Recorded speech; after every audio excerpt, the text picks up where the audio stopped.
Shalom, shalom, bienvenidos nuevamente a este espacio de preguntas y respuestas sobre temas de interés no ágida.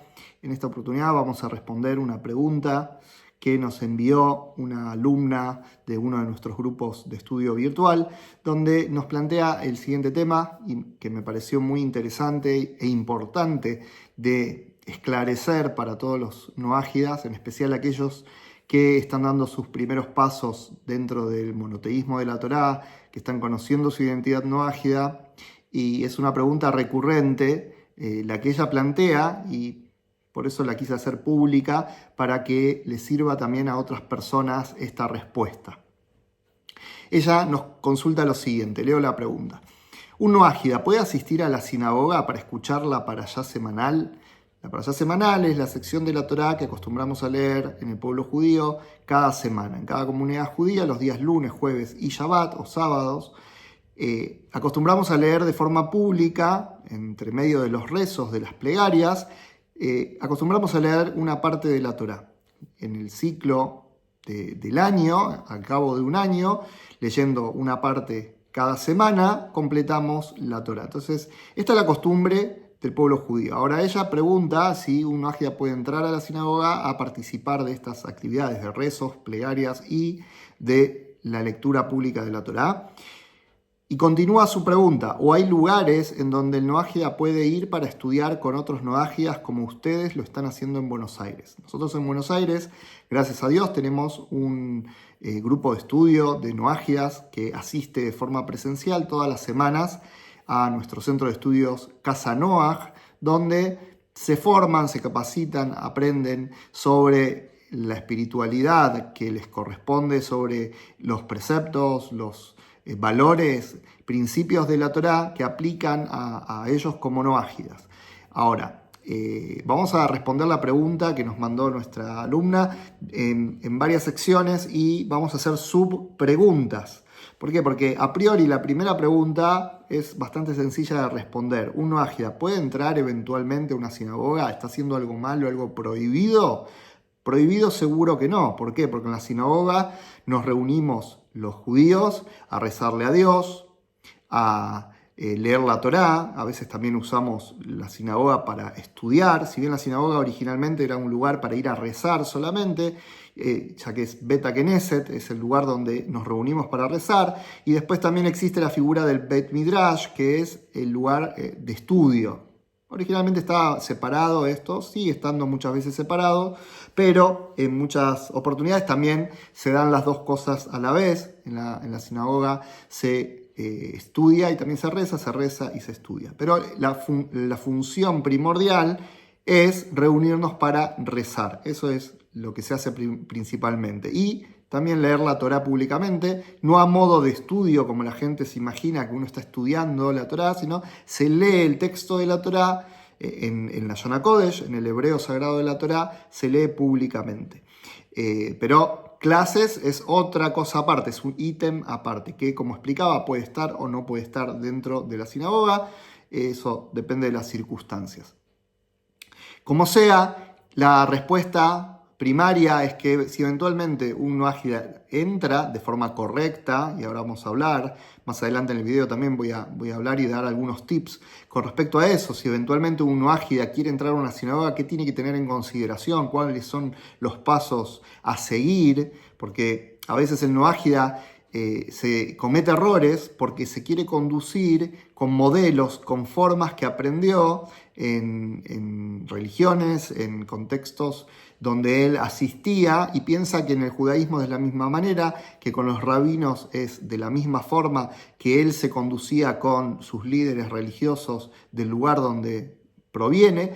Entonces, a veces se cometen errores por no entender que las cosas son muy distintas. Entonces, vamos a ir a la respuesta más técnica, legal, si se quiere, y después vamos a ir a algunas cuestiones prácticas para que les sirva como herramienta si eventualmente en algún momento tienen que conducirse hacia una sinagoga, hacia un rabino, etc. Bueno, entonces, en principio, prohibido no hay nada de malo. Un no ágida si entra a una sinagoga y reza a Hashem, reza a Dios, como el judío, compartimos la misma fe en el creador del mundo, que conduce el mundo, que guía el mundo, etc. En eso no hay diferencia. Ahora, hay que tener en consideración qué es la sinagoga, cuándo surge, cuál es su finalidad y cómo está diseñada. La sinagoga no está diseñada para noágidas, eso es lo primero que hay que tener en cuenta. La sinagoga está diseñada para judíos, porque surge como una necesidad del judaísmo, una necesidad del pueblo judío. Entonces, ahí viene el primer punto delicado, que el noágida tiene que entender que la sinagoga, si bien es un lugar que existe para conectarse con Dios, para ir a un lugar donde se pueda rezar y practicar la espiritualidad, es la espiritualidad del pueblo judío. Y todos los detalles de una sinagoga tienen que ver con la identidad judía, la espiritualidad judía, no la identidad noágida y no la espiritualidad noágida. Entonces, como dijimos, de malo no tiene nada. Si entra, no está haciendo una transgresión. Ahora, ¿realmente le es útil entrar? Y en la mayoría de las cosas seguro que no. Desde los libros de rezo que va a encontrar cuando ingresa a la sinagoga, que son los sidurim, los libros de plegarias que se usan en el judaísmo, la mayoría de esas plegarias, el 90% de esas plegarias, no sirven para un noágida, porque evocan realidades que no son aplicables al noágida. Por ejemplo, que en las plegarias se menciona el pacto del Brit Milá, la circuncisión como pacto que Dios hizo con Abraham y con toda su descendencia. Eso, en boca de un noágida, es algo falso. Incluso que tenga la operación, que tenga la milá, pero esa circuncisión no es en calidad de Brit, de pacto, como Dios lo estableció con Abraham y su descendencia. Entonces, incluso que físicamente tenga la circuncisión, tampoco esa plegaria sería verdadera. Y así en un montón de temas. Plegarias que tienen que ver con el día de Shabbat, que también el Shabbat es algo exclusivo que Dios le dio al pueblo judío, no a las demás naciones. Y así con todo. En el Sidur hay que tener mucho cuidado, no es abrir un libro de rezos, y porque son rezos a Dios, son todos correctos en la boca de un noágida.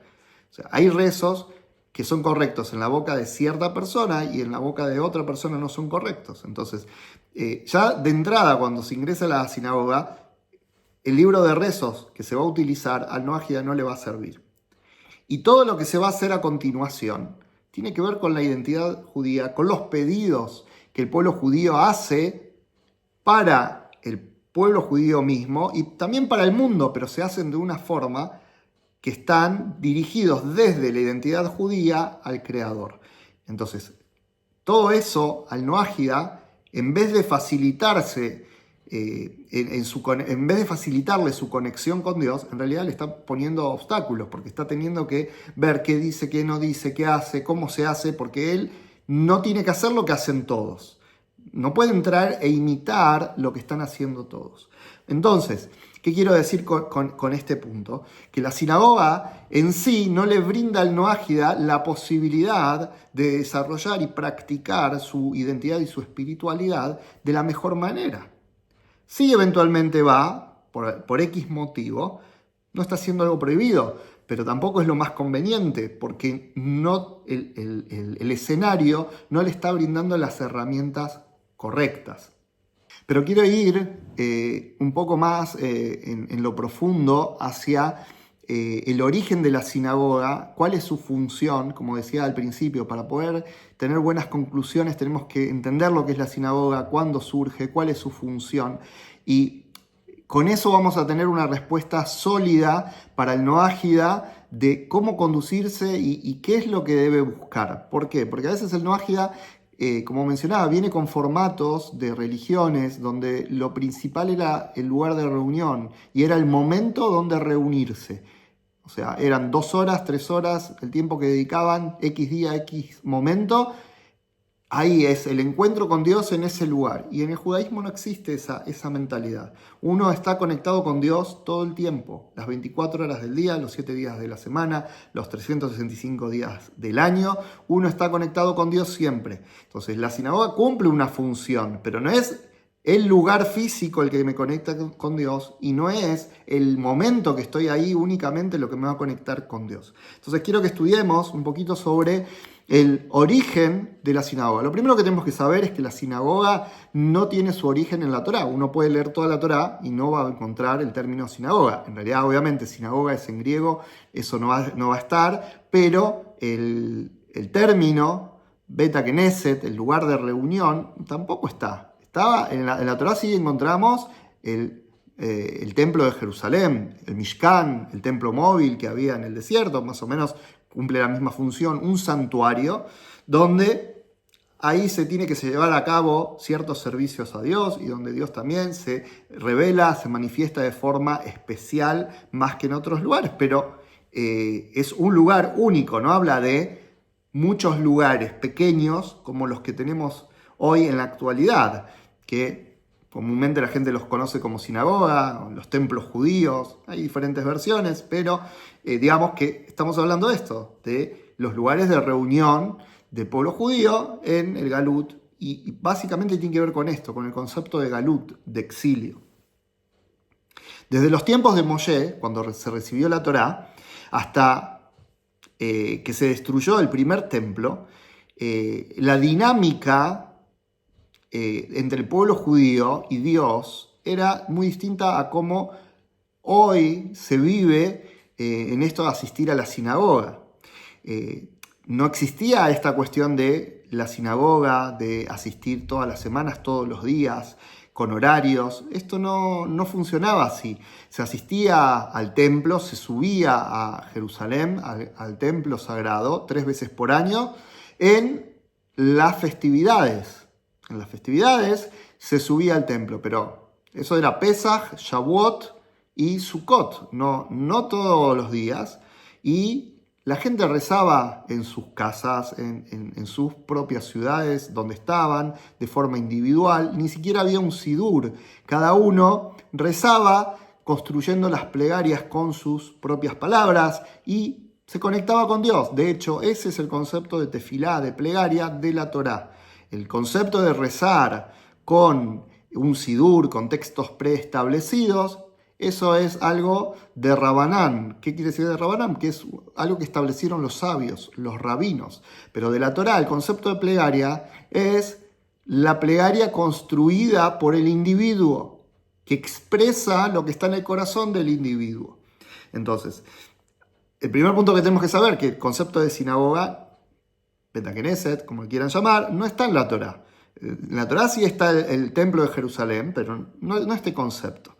Entonces, eso es lo primero que tenemos que saber. Incluso hablando de judaísmo, no de noajismo, hablando de judaísmo, el concepto de sinagoga es muy posterior. Entonces la pregunta es, bueno, entonces ¿cuándo surgió? Porque si no está en la Torá, ¿de dónde salió esto? Que está en todos lados del mundo, en todas las comunidades judías, hay sinagogas. Entonces, para saber cuándo surgió el concepto de sinagoga, vamos a recurrir un poco a la historia y nos tenemos que remontar al exilio de Babel, el exilio de Babilonia. Hubieron 70 años que el pueblo judío fue exiliado a Babilonia y tras el retorno y reconstrucción o restauración del templo, cerca del año 352 de la Era Común, la Gran Asamblea, que era el grupo que lideraba al pueblo judío, el grupo de sabios que lideraba al pueblo judío en ese momento, que a su vez esta Gran Asamblea estaba liderada por Esdra, Asofer, por el escriba Esdra, instituyeron varias cosas que permanecen hasta el día de hoy en el judaísmo. Entre ellas surgió esta figura de la sinagoga del Beta Knesset, un lugar donde facilitar la plegaria, esa plegaria que hasta ese entonces se hacía de forma privada, particular, y que cada individuo construía para comunicarse con el Creador. En muchos casos eran versiones que también los padres enseñaban a los hijos y se generaban tradiciones familiares, o de algún sabio que enseñaba algún texto a pedir de alguna forma especial, pero no era algo formal, sino que cada uno iba adaptando. Hay reglas de todo esto, hay formas de hacerlo. Y con el exilio, los sabios en esa generación, liderados por Esdra Sofer, Entre otras cosas, instituyeron esta figura de la sinagoga, de un lugar para reunirse, para poder rezar, y a esto se le sumaba un aditivo muy especial, el aditivo comunal, de reunirse como comunidad.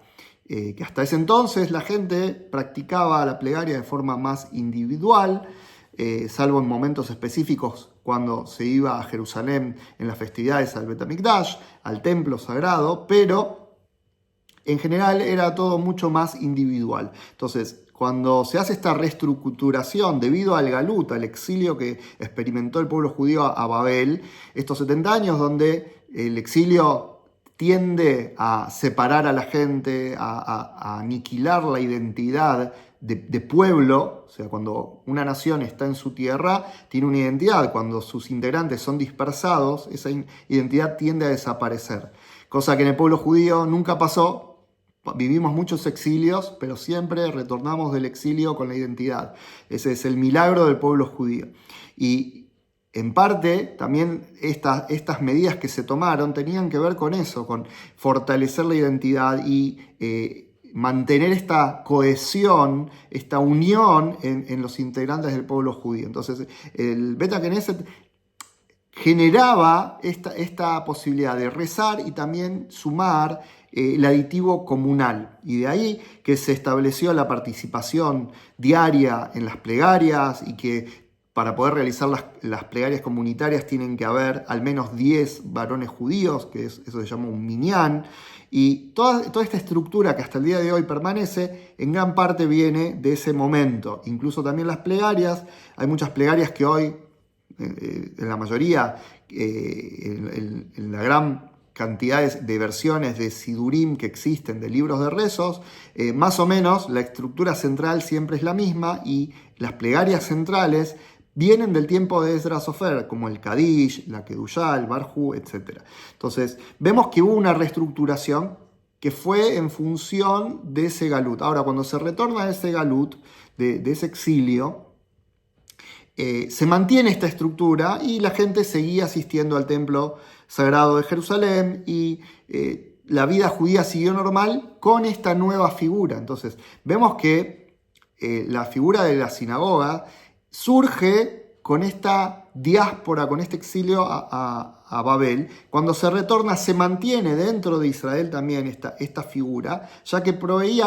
algo esencial, un elemento muy importante para el pueblo judío, de generar esta cohesión entre sus integrantes. Ahora, cuando se destruye el Bet HaMikdash, el templo de Jerusalén, quedó el concepto de Beta Knesset o sinagoga como la herramienta nuevamente principal para cohesionar a todos los integrantes del pueblo judío y para brindarnos el espacio de rezo, de plegaria, de conexión con el Creador, y se convierte en el epicentro de la vida judía. Un judío, su vida ronda alrededor de la sinagoga. Entonces, ahí vemos qué tan ligado está el concepto de sinagoga con la identidad judía. Por eso al principio remarcaba que para un noagia ingresar a una sinagoga es ingresar a un mundo que está diseñado para otra identidad, que cada detalle de la sinagoga va a reforzar la identidad judía, no la identidad noagia. Entonces, al fin de cuentas, lo que puede llegar a pasar es que el noagia que ingresa finalmente tiende a diluir su identidad, porque es el único diferente y con el tiempo va haciéndose a lo que tiene alrededor, porque él no puede cambiar lo que tiene alrededor, tiene que aceptarlo, respetarlo, porque está en un lugar que no es su hábitat natural. Entonces, por eso hablaba de lo que es permitido y lo que es conveniente, porque no siempre que algo sea permitido es lo mejor, es lo más conveniente para la persona. Entonces, esto es un poco, muy resumidamente, la historia de cómo nace la sinagoga, cuál es su función, cuál es su propósito, que mientras no hay Bet HaMikdash, que no está el sagrado templo de Jerusalén, que el pueblo judío está en Galut, que todos no estamos en la tierra de Israel, que sea pronto, que todos volvamos con Mashiach y la Geulá, la redención, y que se reconstruya el Bet HaMikdash, pero mientras tanto, lo que une y aglutina al pueblo judío fuera de la tierra de Israel son los pequeños santuarios, que son las sinagogas. Cada sinagoga es como un pequeño Bet HaMikdash, como un lugar sagrado donde los judíos cada día nos reunimos en diferentes momentos. Entonces, puntos para resaltar de todo esto que venimos hablando. Primero, vemos que en el judaísmo es muy tardía la aparición del concepto de sinagoga. Surge por una necesidad de galut, no por el ideal que vivíamos cuando estaba el Bet HaMikdash. Y no es lo primero en la lista. Eso es lo que quiero mostrar, porque el Noagia viene con una idea de que lo primero en la lista es la sinagoga, como muchos lo llaman, el templo. Es el lugar físico. Y en la mentalidad judía es una necesidad, es algo bueno, pero no es lo primordial. ¿Por qué? Porque, por ejemplo, en las leyes, en el Shulchan Aruch, en el Código de Leyes Judías, donde está todo legislado, donde en las leyes de la Torá están todos los detalles de todo lo que un judío y una comunidad judía y todo el pueblo judío deben hacer, hay un orden de prioridades. Por ejemplo, cuando se establece una comunidad judía en algún lugar, un orden de prioridad en la construcción de las organizaciones, edificios judíos. Entonces, lo primero que se debe construir para fundar una comunidad judía no es una sinagoga. Uno diría, bueno, lo principal es que haya una sinagoga, estamos hablando, que es lo que aglutina y los cohesiona y es el lugar de rezos y todo, sí, pero rezar puedes rezar en tu casa. La primera obligación es una mikve, un baño ritual. Esa es la ley. Lo primero que hay que poner plata y construir, y se fuerza a todos a que pongan para construir, es una mikve, no es el lugar de rezos. Después, segundo punto, es una escuela para los niños. O sea, que haya educación, que la Torá no se corte, sino que haya transmisión. Tenés que poner plata en que haya continuidad, que no se pierda el legado. Ahí tenés que invertir. No en construir un edificio para rezar, que es algo cómodo, lindo, pero no es la prioridad. La prioridad es la educación. Y después, un fondo de caridad. Que haya también una caja de ahorros para ayudar a la gente que necesita, gente que tiene necesidades, que necesita comida, salud, lo que sea. Entonces, después, el cuarto punto es una sinagoga. No es el primero, es el cuarto. Entonces, el Noagia muchas veces viene como muy emocionado e interesado en el primer punto, pero legalmente, dentro del judaísmo, estamos hablando del cuarto punto. Entonces, digamos, tomo esta misma lista de la halajá, de la normativa judía, aplicada a los noágidas, que tiene sentido. El primer punto no, porque en mikve, en noágidas, no rigen las leyes de pureza e impureza, por lo cual una mikve no tiene ninguna razón de ser, no tiene ningún sentido para noágidas. Pero escuela para chicos, ¿qué quiere decir? Enseñanza, transmisión, eso sí es fundamental. Los noágidas, más que buscar un lugar para ir a rezar o participar de una liturgia, es fundamental que busquen cómo transmitir a sus hijos los principios y valores del monoteísmo, de los 7 principios universales, del pacto de Dios con la humanidad. Entonces ahí hay que poner la fuerza, dedicar fuerza, enseñar, sentarse, contratar un maestro, comprar libros, invertir en la educación de los niños para que haya continuidad. Después, fondo de caridad, eso es uno de los pilares dentro de los principios y valores de la Torá para toda la humanidad. Una de las leyes, la séptima ley para los noágidas, es dinim, y de dinim se deriva, entre una de las tantas derivaciones, se deriva el precepto de tzedaká, de justicia social, de tener fondos destinados para ayudar a la gente que lo necesita. Cuarto, si está todo lo anterior, en el caso de los noágidas serían los 3 puntos previos que mencionamos, ¿sí? Continuidad del legado, educación, que hoy mucho de esto se da a través de las redes sociales, a través de los centros de estudios virtuales, entonces apoyando a los centros de estudio, los rabinos, los maestros, gente que estudia, que se dedica a enseñar y a transmitir este legado, apoyar todas esas acciones. Eso es este punto número 1. Dar continuidad al legado. Después, fondo de caridad, que también cada grupo noágida se puede hacer en grandes grupos, en pequeños grupos, 2, 3 grupos, amigos, conocidos, de crear fondos para ayudar a la gente que lo necesita. Entonces, esto es algo súper importante y que se puede llevar a la práctica y está en la mano de cada uno hacerlo. O colaborar con una institución que se dedica a ayudar, a hacer beneficencia, obviamente con ciertos recaudos de que esa institución no esté involucrada con cuestiones idolátricas, etc. Pero hay muchas instituciones de los gobiernos, de las ciudades donde uno vive, que son neutrales y que hacen buenas acciones y uno puede colaborar ahí también. Entonces, también eso es una prioridad. Y último punto, si los noajias se pueden organizar y tener un centro de estudios o un lugar para rezar, o ambos a la vez, sea alquilado, comprado, eso también es algo muy bueno, pero es el punto 3, no es el punto número 1. Hay cosas que se deben trabajar antes. Entonces, el tener un lugar físico es bueno, sí. ¿Es algo cómodo? Sí. ¿Me facilita en muchas cosas? Sí. Pero no es la prioridad. O sea, cuando desarrollamos los otros 2 puntos, podemos saltar a este punto. Entonces, vuelvo a la pregunta original.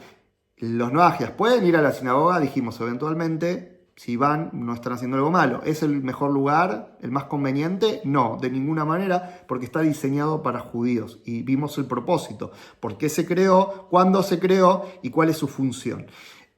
Después, ¿los noajias pueden tener sus lugares de estudio? Seguro, como nosotros, gracias a Dios, tenemos acá en Buenos Aires, hace casi 20 años, un grupo muy estable, donde el grupo está cohesionado, está firme y estuvimos en diferentes lugares de la ciudad de Buenos Aires, con lugares físicos hasta el día de hoy, haciendo actividades, pero cada uno sabe que la espiritualidad se vive a nivel individual. Y esto quedó, fíjense el ejemplo en el pueblo judío, que esto quedó súper arraigado. Muchas religiones, cuando pasó la pandemia, hace algunos pocos años, no sabían qué hacer. Los líderes religiosos estaban en crisis, la gente que estaba tan aferrada a asistir a un lugar, cuando de repente no se podía asistir, obviamente por los motivos graves de la pandemia, la gente entraba en desesperación, se deprimía, porque no podía asistir a su lugar donde practicar sus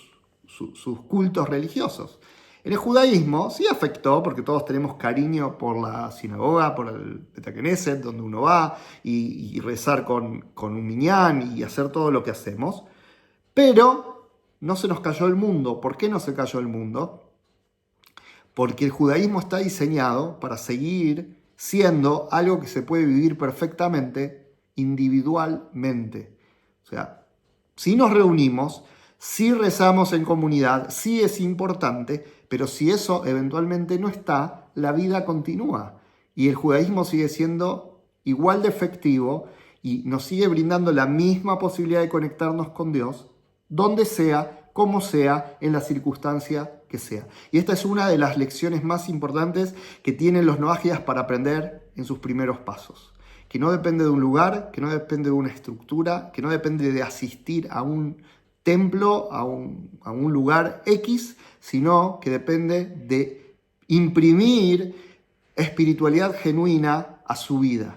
Imprimir los principios y valores del monoteísmo a cada instante de su vida, con su familia, como lo fue en el pueblo judío desde la entrega de la Torá hasta el exilio de Babilonia, donde ahí empezaron como una seguidilla de situaciones que fuimos saliendo de la tierra de Israel, y el exilio nos forzó a este sistema, pero originalmente Moshe no recibió este sistema. Entonces, recibió un sistema donde cada individuo del pueblo judío tiene acceso absoluto todo el tiempo al Creador. Y el Noágida también goza de esta posibilidad. El Creador siempre está dispuesto, siempre está escuchando a cada persona, a cada individuo, donde sea, como sea, en la circunstancia que sea. Entonces, aferrarse a lugares, aferrarse a muletas espirituales o pseudo espirituales para estar tranquilos, cómodos, no es el camino. El camino es forjar una verdadera espiritualidad. Y muchos noágidas que comparten experiencias en sus primeros pasos dicen, bueno, pero me siento vacío porque no tengo un lugar donde ir, me siento como estoy en la nada. Ese vacío, sepan que es muy bueno, porque ese vacío es el que les va a dar perspectiva al final para poder acomodarse y para poder vivir una espiritualidad real y una conexión real con Dios que no depende de nada externo. Entonces, lo externo es bueno, pero nunca va a reemplazar lo interno, lo esencial, lo que realmente nos conecta con Dios. Entonces, para cerrar el video, a la pregunta, si alguna vez están invitados a una sinagoga y tienen la posibilidad de ir, no, obviamente, si lo hacen de forma adecuada, con el permiso adecuado, no están haciendo algo malo. Pero no es el lugar más recomendable, no es el ideal para un noágida. En todo caso, el ideal para un noágida es asistir, como bien estaba también enunciado en la pregunta, como opción, asistir a un grupo noágida, sea presencial o virtual. Lo presencial obviamente tiene su plus, su extra, tiene ciertas cosas que hacen a un grupo humano, que virtualmente a veces se pierden un poco, pero ya sea virtual o sea presencial, lo ideal es que el noágida se junte con sus pares, que se formen comunidades grandes, pequeñas, guiadas, estructuradas, bajo los parámetros del monoteísmo y de lo que la Torá establece para las personas no judías, y eso va a también dar cohesión y va a fortalecer la identidad noágida y van a crecer de forma adecuada, porque en esos grupos van a rezar con textos o sidurim, libros de plegarias diseñados para noágidas, de formas correctas. Entonces van a aprender mensajes de la Torá, enseñanzas de la Torá que aplican a ellos. No van a ir a una sinagoga donde el rabino va a hablar en una comunidad judía y va a hablar de la identidad judía y lo importante que son cumplir los preceptos judíos, cuando el noágida no los tiene que cumplir. Entonces, en cierto punto hasta es una pérdida de tiempo y hay que redirigir los recursos que el Creador nos dio, entre ellos el más valioso, el tiempo, la vida, hacia las cosas productivas. Y por último, un tip práctico para tener en cuenta al momento de un noágida querer por algún motivo asistir a una sinagoga, ya sea porque hay noágidas que están interesados en una conversión al judaísmo y quieren entrar a una sinagoga, ver de qué se trata. No se puede ir y entrar y decir acá estoy, quiero entrar. ¿Por qué? Porque la sinagoga no es un lugar público. A veces los noágidas se equivocan, dicen esto es un lugar público, puedo entrar, es de todos. No, no es de todos. Es de un grupo de personas que construyen el lugar, que son dueños del lugar. Suele haber una comisión donde se ponen las pautas, hay un rabino que es contratado, no es el dueño del lugar, es un rabino contratado, que cumple su función. Hay diferentes modelos también, pero hablo en general, cómo se trabaja. No es un lugar donde cualquiera puede entrar y porque es la casa de Dios, hago lo que quiero. No, esto tiene un orden y hay gente que construyó ese lugar, que sostiene ese lugar, que aporta para ese lugar y tiene voz y voto y se decide quién entra, quién no entra. Hay sinagogas que tienen una cuota anual que uno debe pagar para asistir, uno como un socio de ese lugar, y todos los que participan de alguna forma toman responsabilidad económica del lugar. Obviamente que si hay un invitado, gente de paso, otros judíos que llegan a la ciudad, obviamente siempre se abren las puertas, pero uno, incluso como judío, uno llama por teléfono, avisa, mirá, estoy en la ciudad, puedo asistir, ¿en qué horario? ¿Querés que vaya antes para que me conozcas? Que me conozca el rabino, está todo bien. O sea, uno pide permiso, no es que uno va, llega, llegué porque estoy acá, entro. Uno avisa que va a llegar. O sea, es lo mínimo que se pide de respeto. Yo no voy a la casa de otra persona y entro sin avisar. Por más que sea mi amigo, tengo confianza, pero lo aviso. Mirá que voy para tu casa. Entonces, ¿por qué con la sinagoga va a ser diferente? Entonces el noágida tiene que saber esto, de que no puede forzar su ingreso, y en muchas sinagogas, en la mayoría, y más con las situaciones que a veces se viven de inseguridad, de amenazas, en casi todas las sinagogas van a haber vigilancia en la puerta, hay un control muy estricto de vigilancia. Entonces lo más probable es que si la persona va sin avisar y nadie lo está esperando y no hay una lista de recepción, esa persona va a ser impedida de ingresar. Y obviamente va a pasar un mal momento. Y no es la idea, por eso siempre es importante que la persona se comunique, se contacte antes. Y también considerar que el rabino no tiene la obligación de atender siempre en la primera instancia el llamado o el mensaje, porque su función, como decía, en la mayoría de los casos el rabino está contratado con la comunidad para atender los asuntos de la comunidad, no para atender gente de afuera de la comunidad, no ágidas, que quieren o venir a visitar, hacer tour o curiosear en una sinagoga. Entonces, o convertirse incluso. A veces noágidas dicen, uy, ¿por qué el rabino yo lo llamo, le pido y no me atiende? Porque está cumpliendo su trabajo, está haciendo quizás muchas otras cosas que le demandan el tiempo y no te puede atender y no está contratado para eso. Y si él en el tiempo que está contratado para otra función te atiende a vos, una hora, te dedica tiempo, está quitando los recursos que le dieron para otra cosa, está malversando los fondos para atenderte a vos como noágida. Entonces, hay que saber ubicarse y tener la perspectiva correcta para no cometer errores, porque entiendo que la mayoría de los errores no son a propósito, son errores precisamente. La intención es buena, pero el procedimiento está equivocado. Entonces, bueno, espero que todos estos tips les sirvan para poder enfocarse mejor, saber mejor qué decisiones tomar y si eventualmente tienen que hacer algo, que lo sepan hacer de la manera más adecuada. Shalom, shalom.